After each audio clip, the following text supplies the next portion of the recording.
Hey guys, I'm just gonna be painting these wolves here. I don't know if you can see that or not. It's a combination of photos that I bought online as photo reference material and composed into this. So as you can tell, I'm wearing my NC State gear. I'm an NC State grad. For those of you who didn't know that, and I've been wanting to do this painting for a while. You can see the original one that I started back here, and I accidentally put a hole in that one when I moved a light stand in my studio. So for those of you who want to learn how not to do that, don't store your paintings on the ground or the floor of your studio, and that will help you not put a light stand right through it. Okay, let's get going. I don't know how much talking I'll do. I haven't done a lot of live streams, so maybe what I'll do, since that's a timer, I've got a timer here, and so I'm also recording video to make a time lapse video of this that I'll post later when it's all done. This is larger than I normally do. My typical size is 16 by 20, and those take about 4 hours. So I'm tracking this in 12-minute segments for a couple of reasons. I just turned my other phone off by accident. But I track it in 12-minute segments, and so that I can both do my video because my camera turns off after about 12 minutes of continuous recording. So that's probably the main factor. And then also it's just really easy to track in 12-minute increments over time, how long it takes me to do a painting. And that's just good information for me to have. And it helps me be a lot more productive when I have a time signature associated with it. It also helps me for my pricing to know how much I should be charging each year. So I read a fantastic book at the end of 2020, The Toyota Way, and I highly recommend that book. It focuses a lot on efficiency and reducing waste. So that's time waste, but that's also material waste. And to me, it goes hand in hand with Con Marie's book, the Life-Changing Joy of Tidying Up. I'm probably killing that title, but those things go really hand in hand. And Japanese culture is so beautiful, and it's efficient, but it's not just efficient as an engineer is efficient. It's engineered as an art form. It's just beautiful. I love just the mindset behind the Japanese craft, which is one of efficiency, beauty, quality. And so I want to kind of adopt that in my mindset, especially for 2021 moving forward. I want to create beautiful artwork, and I want to be efficient and not have a lot of waste. So that is an ongoing process. I'm rebooting my phone because I accidentally turned it off. But pretty soon we'll get to painting. So I can explain to you a little bit about my process. I transfer my photos directly onto the canvas. I do that by painting them on, but then I do a background. Hello, Moto. I do one color of the background. I do a paint wash, which is like a really thin coat of acrylic paint for the whole subject matter, except for probably like the eyes and maybe some, like if they have if it's a dog with the mouth open and the tongue's hanging out, I tend to do that in a pink color. But for the most part, it's just a single color wash. I do an outline of all of the details in black paint. Then I go back and I'll do a second, sometimes even a third coat on the background just to get the gradation that I want. So typically my first coat on the background is just one color for the most part. There might be a little bit of a gradation, but then I really kind of make the choice of how deep I want that gradation to go. And now you're with me at the next step, which is really choosing the light and dark areas. So anything that's really super bright, I want to start to push that towards white, and anything that's super dark, I want to push that towards black. And that will, on a piece this size, I don't know how long that takes. On a 16 by 20, it can be about a 12-minute process. I can usually get it done in about 12 minutes or so. On this with 5 subjects, it's going to be a lot longer. So At any rate, I just kind of wanted to do a live video and see. I'm sort of testing myself to see if I can paint and talk at the same time, which I can if I'm leading a group step by step in a painting, because there's plenty of downtime when you're painting. I don't know if I can do it while I'm painting and really focusing on it, but we'll give it a go and see what happens. All right, so I want to be in my Google Drive. I want to get my photos here. And for those of you that don't know, I love animals. You can probably tell that from this. I went to NC State, which makes sense for this. But additionally, I have a continually building portfolio of animal paintings that I call the Animal Kingdom Collection. And I tend to zoom in very close on my subjects. I like to be able to see their eyes and their facial expression. I think that adds a lot to the character and the personality of the piece. So that is why I do that. I've been doing pet portraits since about 2000, 2001, something like that. So for nearly 20 years now, I've been doing pet portraits. And when I first got started, I was doing them in colored pencil, and it took a very, very long time. So I still do the colored pencil portraits. In fact, I did one for Christmas this year, and I'm really excited because I got a time-lapse video of that that I'm going to be putting out pretty soon. And so I still really enjoy doing that. It's just the time investment makes them kind of pricey.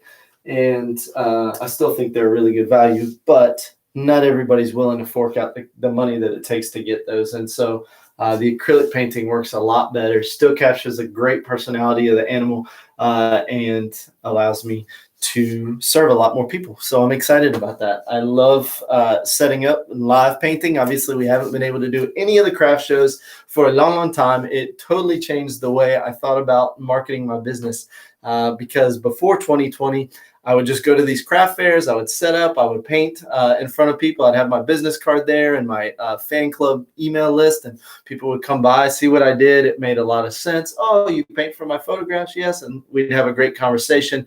And a lot of times that was enough to get new fans and people that were interested in what I do. When those events were wiped out in 2020, I had to completely change my approach. And so this is sort of part of that, and hopefully it gives the live feeling as though you get to see a little bit of what I do as it happens, which to me is that's fun. It's fun for me to create, but it's also fun for me to watch other artists as they create. It's just fascinating to watch something right before your very eyes come into existence. And I don't know, if anybody out there listens to Dave Ramsey at all. He's kind of a financial guru, a Christian financial guru. And he really changed my mindset about something early on in my kind of development for business.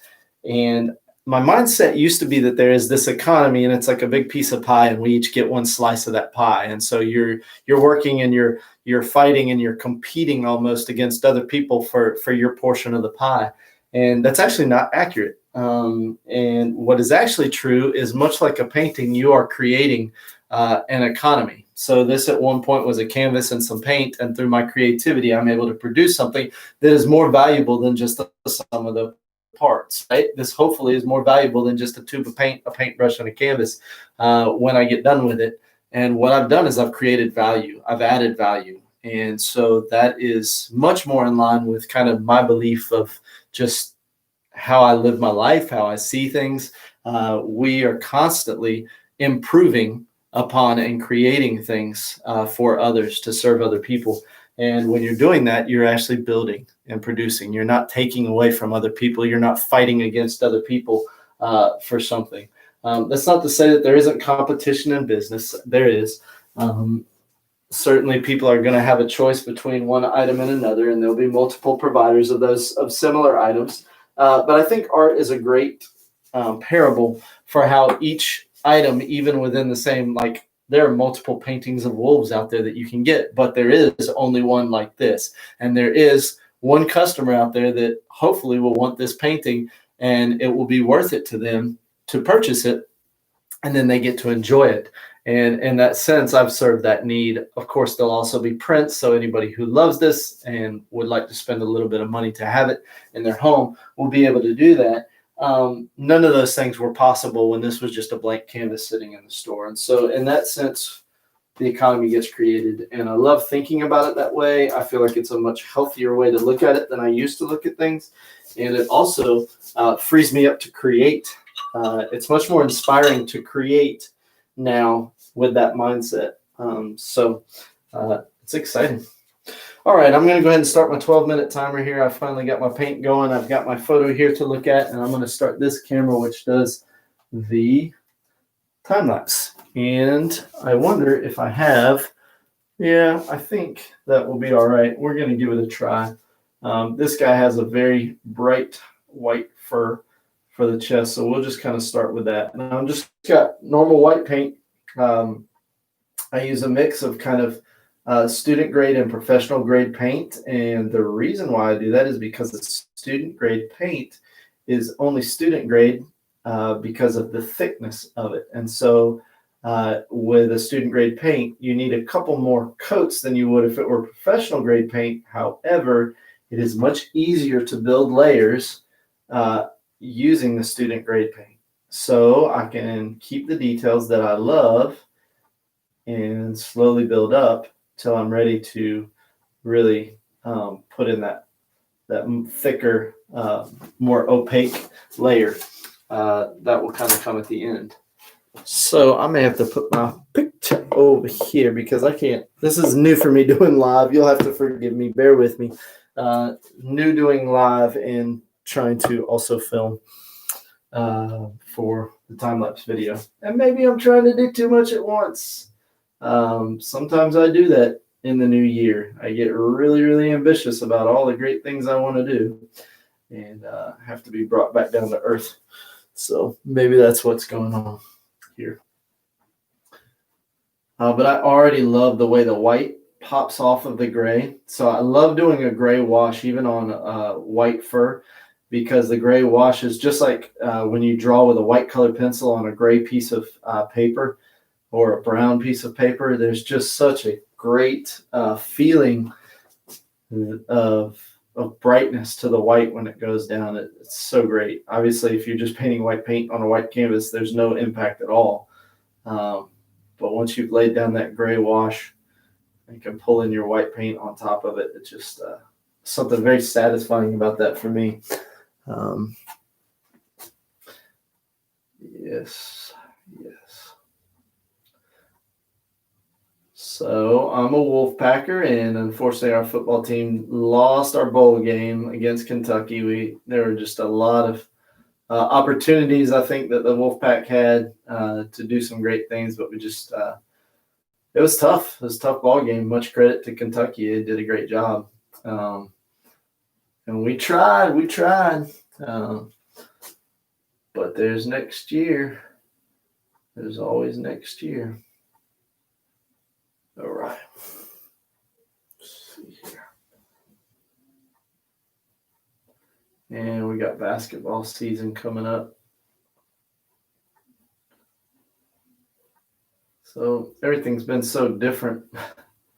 It's weird talking about sports because there's still some uncertainty as to what is going on. And I actually, my family had been very, very fortunate. Honestly, I still say we're very fortunate for the most part. We have had some family members, unfortunately, affected by COVID-19. And I would say my closest, most immediate family has been very fortunate. We have had some distant relatives who've been affected. For sure, but then I teach art at a private school in North Carolina, and several of my team members, people that I teach with, had such a significant battle within their families over the holidays, both contracting it themselves and their family members. So that was not a very Merry Christmas for many of my friends at school. So if you think to it, please send some positive vibes. If you are of the praying sort, you could definitely pray for our little school. We're just a small private school, High Point, North Carolina, and got a lot of that were affected compared to the school's population over the break. So we would much appreciate that support.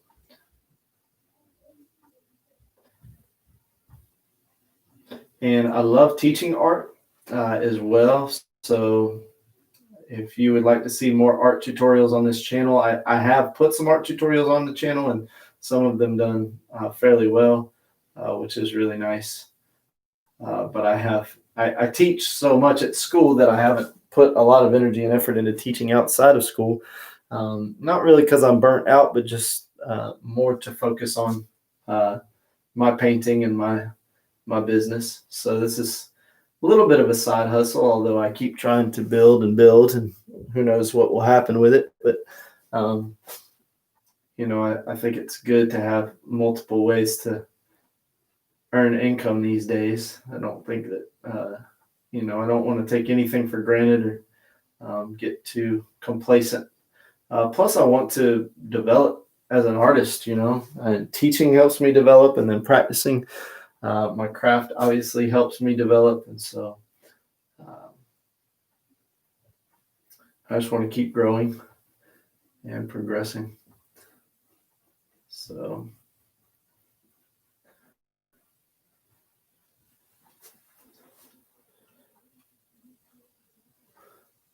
I don't know if you guys have read any good books that you can recommend for me. I think I focus on two main arenas, obviously professional, so like small business, art, and those kind of things, and then spiritual books. So like the spiritual book I'm reading right now is called Strong Fathers, Strong Daughters, because I have a beautiful, awesome, precious, wonderful 7-year-old daughter named Hannah.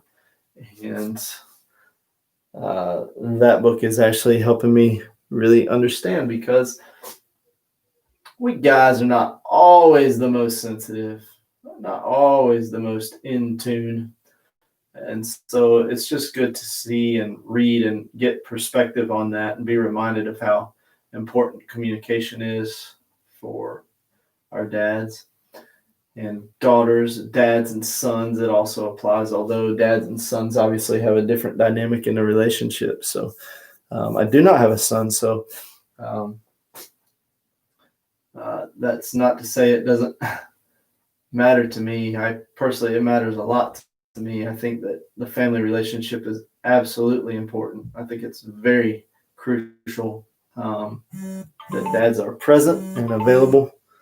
Oh, yay. I just got a notification. I want to show my artwork at Grandover Resort in North Carolina. It's one of my goals. And so I've been producing the Animal Kingdom series. I've got multiple paintings, probably enough to do a show. Right now, the bulk of that collection is at a dentist's office in High Point. So one of the parents of my students has an office, and he was kind enough. He actually reached out to me and asked me if I would ever want to display my work in his office. And so I said absolutely, and went after that. And that's been fantastic just to have that there hanging so more people can enjoy it. And it's so cool because his daughter, who I used to teach, came in and said, "Wow, your lobby looks good now, Dad." So that was kind of cute that she said that.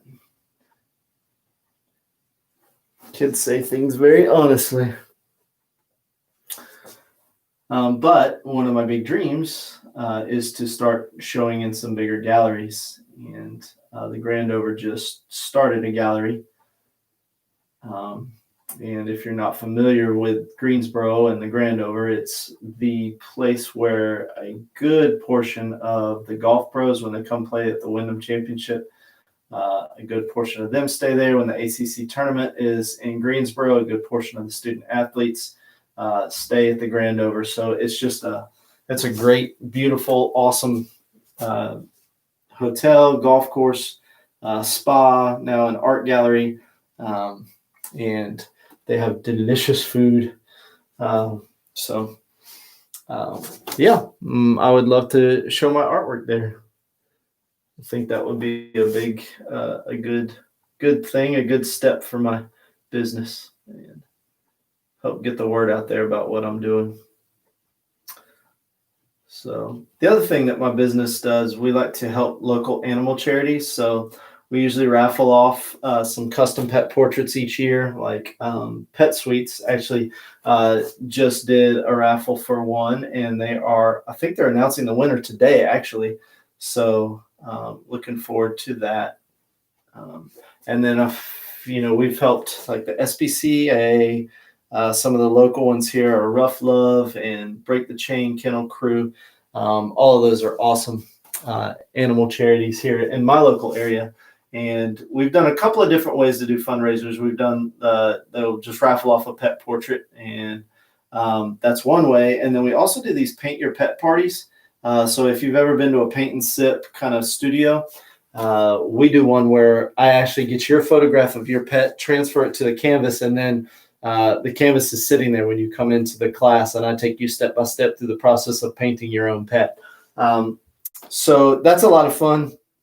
It's a lot of prep work, and with COVID restrictions and everything, it's difficult to do the live painting kind of thing. So we probably did 4 of them last year, maybe. I'm not sure if I got my numbers right on that.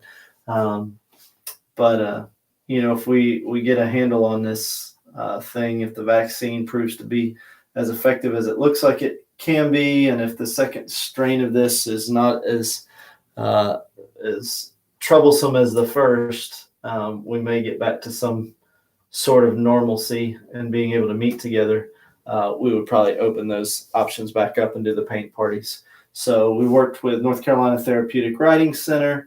Actually, I forgot, there's another one that we did. I did a t-shirt design. So we had, it was just a painting really, and then they did the graphic design. That was Pause Forever. So we've done a lot of things. We've raised several $1,000s over the last 3 years. So that's just another way that I like to use my artwork and, contribute to helping with animal welfare. All right, so I'm coming to the end of my 12 minutes. I'm moving a lot slower than I normally would because this is live painting, but I just wanted to give it a try and see how it would work. If you think it was a good idea and you like it, make sure to give it a thumbs up. Please feel free to comment and make sure to subscribe to the channel. All right, you guys have a great day.